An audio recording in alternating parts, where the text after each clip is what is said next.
ఏం పేరు నీ పేరు? ఏం చదువుతాను? చదవా ఇక ఎందుకు చదువు? పంపిస్తే పోతా స్కూల్కి. ఏం చేద్దాం అనుకుంటాను? మీ అమ్మ వాళ్ళ సుతార పని చేస్తా. చదువుకో ఇక పుట్టి తిరుగుతావా? పుట్టి తిరిగితే ఏం చేస్తారా? పెద్దయినాక డబ్బులు ఎట్టొస్తాయి? ఏం పని చేస్తావు?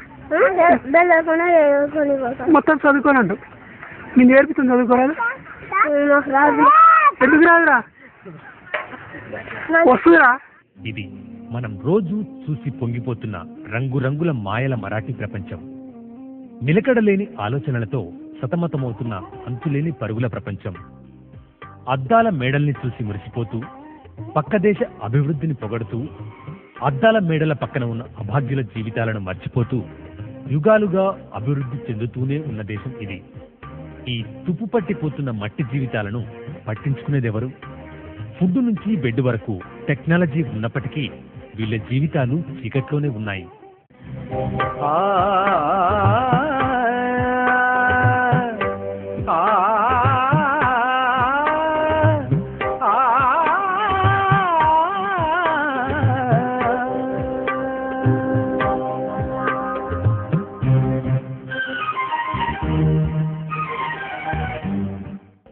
ఒక ఇండియన్ సైంటిస్ట్ పరాయి దేశం వెళ్లి నోబెల్ ప్రైజ్ పంచుకోవాల్సిన దౌర్భాగ్యం. వీళ్ళ మారని పనిముట్లను చూస్తే అది తేట తెల్లమవుతుంది. ఒక్కరోజు దేవుడు నైవేద్యానికి పెట్టేంత ఖర్చులో వీళ్ళ జీవితాల్ని మార్చవచ్చు. ఈ జీవితాల్లో మనం చూడలేని వినలేని పాఠశాలు ఎన్నో. అది దేవుడు చేసిన పాపమా లేక మనుషులు చేసిన పాపమా? మతిలేని మనిషి సాయిబాబా అయితే మనం మృగాలమవుతున్నాం. చిన్నతనంలో తీసుకెళ్లి వీడి రక్తం పంచుకు పుట్టాం, వాడి రక్తం పంచుకు పుట్టాం అని చెప్పి జిహాదీ, పవిత్ర యుద్ధం అంటూ పేర్లు పెట్టి ఆవేశాన్ని వాళ్ళ రక్తంలోకి ఇంజెక్ట్ చేసి ఆవేశమే జ్ఞానం అనే భ్రమలో ఉంచి వాళ్ళ ద్వారా హింసాకాండను సృష్టిస్తున్నారు. కానీ న్యాయం, నీతి, జ్ఞానమనే ఆవేశాన్ని ఇంజెక్ట్ చేసే వాళ్ళు ఎక్కడున్నారు?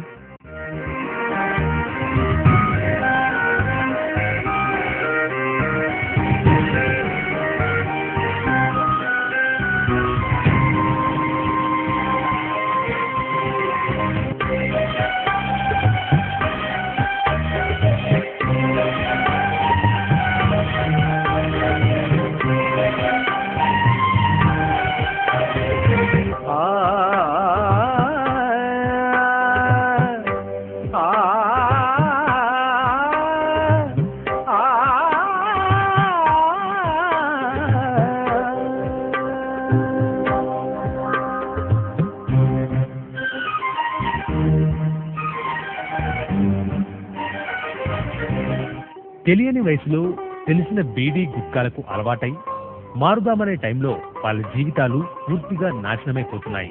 మరి మార్చేదెవరు? అదిగో అప్పుడే ఈ అడుగు ముందుకు పడింది. ఈ ఒక్క అడుగు పడటానికి రోజులు, రెండో అడుగు పడటం కోసం నెలలు, మూడో దానికి సంవత్సరాలు. అదే ఈ హిందుస్థాన్ టీం. నిమిషానికి ఒకేసారి కన్నుమూసి ప్రతి క్షణం ప్రపంచాన్ని చూడాలనే వీళ్ళ కోరికను చూస్తే ముచ్చటేక మానదు.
మొదటిసారి వాళ్ల ముందు నిర్దాక్షిణ్యంగా ఓడిపోయారు.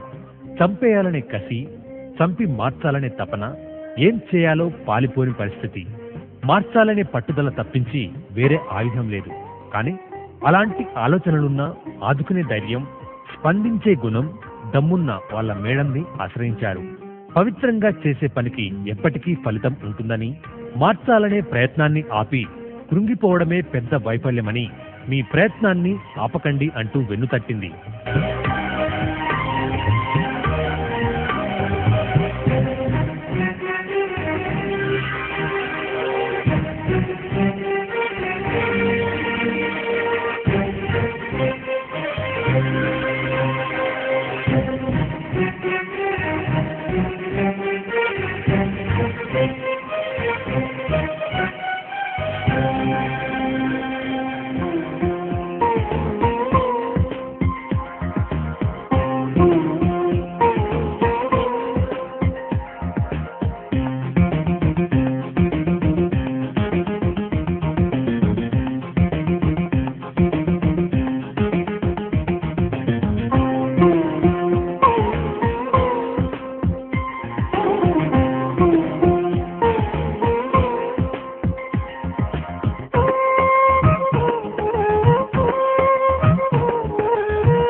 వాళ్లకు తెలియని మరో లోకం గురించి చెప్పారు. విజేతల జీవితాలు ఎర్ర తివాచిపైన ఉంటాయని వివరించారు. మీకు పట్టాలు అక్కర్లేదు, జీవితంలో గెలవాలనే పట్టుదల ఉంటే చాలనే విషయాన్ని వాళ్ళ రక్తంలోకి ఎక్కించారు. ఆవేశాన్ని వాళ్ళలో నింపారు. ఆవేశం ముందు ఓడించినా తర్వాత గెలిపిస్తుందనే నమ్మకాన్ని వాళ్లకు కలిగించారు.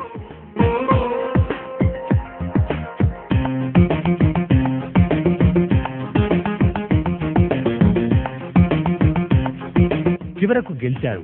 నిజాయితీతో కూడిన సొంత ఆలోచనలతో యూత్ ఇలా ఉండాలని నిరూపించారు.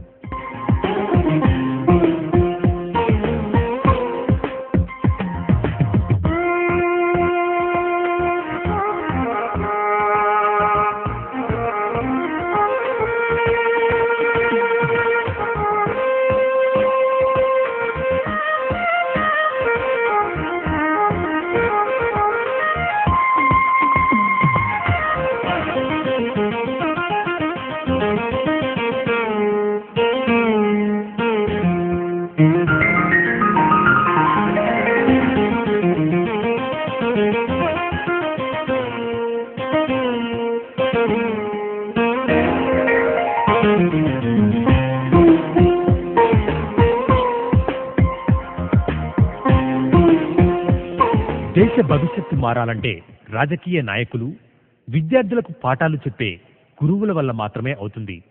Leader is a captain of the country, student is a leading of the society. తెల్ల చొక్కా, తెల్ల ప్యాంట్ వేసుకొని వాటికి అర్థం తెలియకున్నా రౌడీయిజం చేయడం రాజకీయం కాదు. ఈ దారిలో యూత్ వెళ్ళకూడదు. విద్యను వ్యాపారంగా మార్చుకొని గౌరవం పోగొట్టుకుంటున్న గురువులు మారాలి. అలాంటి విద్యను విద్యార్థి వ్యతిరేకించాలి. ఇలా చేసినట్టయితే అవినీతిని ఎగ్జిబిషన్లో చూడొచ్చు. గోధుమ రవ్వ పురుగు పట్టకుండా ఉండటానికి ఉప్పు మూట వేయండి అంటూ నజరానాలు చెప్తారే కానీ అవినీతిని అంతమొందించే నజరానా ఎవరూ చెప్పరు. నేటి యువతరం మేటి అనిపించుకోవాలి. తప్పు చేస్తున్న వ్యవస్థకు వణుకు పుట్టించాలి. ఎగబడి దోచుకుంటున్న రాజా రామలింగరాజు రాడియాలు అంతమొందాలంటే తెగబడి పోరాడే యూత్ కావాలి. మైలపట్టిన నేటి రాజకీయ నాయకులను అభిషేకించాలి యాసిడ్తో. ఆ దమ్ము ఒక్క యూత్కే ఉంది. యుగారంభానికి నాంది యువత, ప్రపంచానికి చోదక శక్తి యువత. ఝాన్సీ లక్ష్మీబాయి వీరత్వం యువత, భగత్ సింగ్ పౌరుషం యువత. వెనుకబడిన నీతిని ముందుకు తీసుకెళ్దాం. జీవితంలో వెనుకబడిన వారికి ప్రేరణ కలిగించి గెలిపిద్దాం. ప్రేమతో మీ మోతీ మోహన్ రంగా.